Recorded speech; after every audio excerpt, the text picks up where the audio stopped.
Barcelona, tremendously successful team on the pitch. They won the Champions League last year. They're in the Final Four this year. Yet it's sort of a odd management style, particularly for people familiar with U.S. sports teams.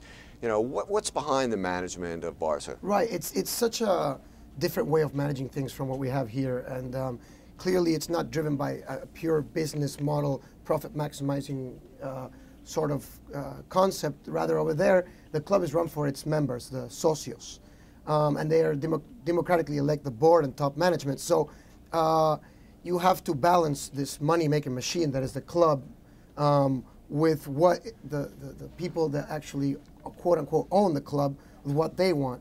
And sometimes it's you're kind of on the knife's edge. That whole Catalina heritage and that style, what does that represent? So Barcelona started out as a social club that kind of became the center of Catalan culture, and at the same time they became very, very successful on the pitch, and so they became a very international sort of image of what Catalunya is, and it's something that forces them to always be obsessed with history and with their culture and sort of remain tied to it. And you can see that in the management style, this arcane board democratic election process they have.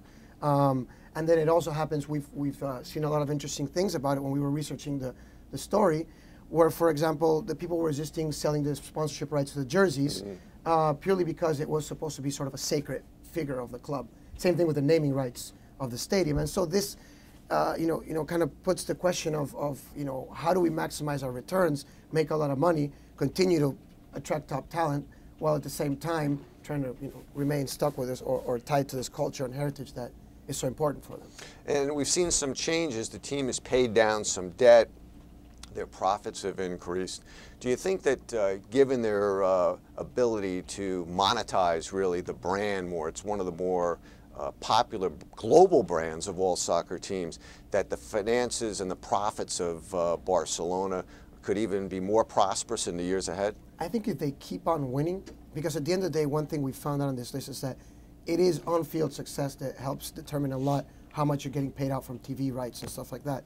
If they keep on winning, then there's a chance, and this is me saying that, I'm not sure if you would agree, but that they might make it to the top spot in the next couple of years, because as you said before, they started cutting down on their debt, which is also a very European problem, right? We're seeing them it's not only happening with the sovereign nations, it's happening with the football clubs in Southern Europe, in Spain. So cutting down on their debt and sort of continuing to maximize these possibilities that before, because of culture or for whatever reason they weren't monetizing, this could propel the team to continue earning more and more. And what about their stadium? They have one of the bigger stadiums in Europe, but it's somewhat arcane in the sense of, the luxury suites and the other things that some of the other teams have that they generate a lot of money from.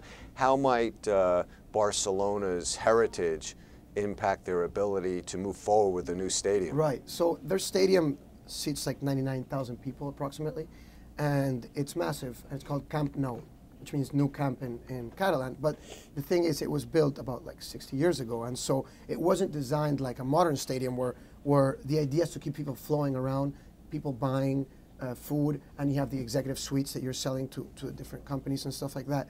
We didn't see that with Barcelona because they don't want to give up on their stadium.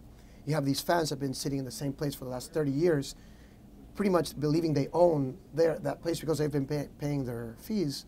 And then you as management have to come in and tell them you're going to build a new stadium and sort of sell that to the highest bidder, which will probably be a large corporation or maybe some foreigners or something. And there's some problems there. But people at Barcelona told us that they're thinking about setting aside something like 150 million euros for the either renovation or new building of a stadium, which should come in the next couple of years.